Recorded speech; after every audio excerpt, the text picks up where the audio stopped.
বিসমিল্লাহির রহমানির রহিম। আমি আমিনুল এহসান মোল্লা।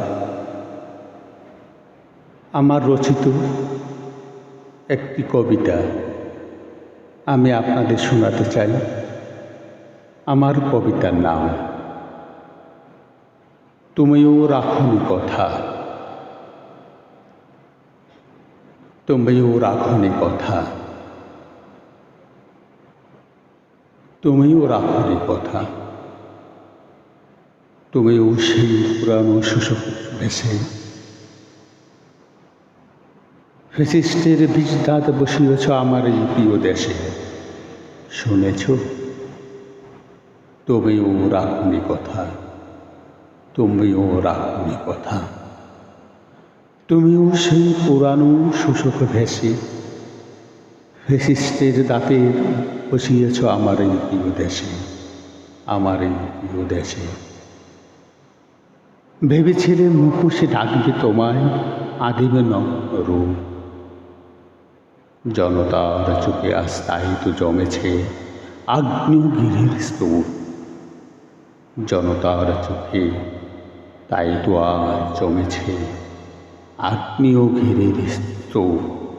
আগ্নেয়গিরির স্তূপ। তুমি তো হরণ করলে আমার কথা বলার অধিকার। গণতন্ত্র পিষে মারলে ওরে ওরে অবিচার। মুক্তিযুদ্ধের চেতনা নিয়েছ নিঃস্বার্থে বেঁচে। ক্ষমতার লোভে দানব সেজেছ ইতিহাসের পিঠে নেচে। ইতিহাসের পিঠে নেচে।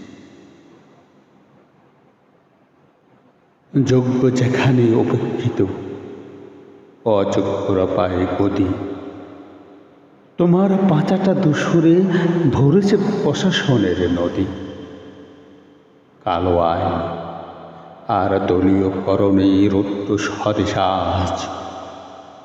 একক ক্ষমতার মসনদে বসে কেন করো কারসাজি?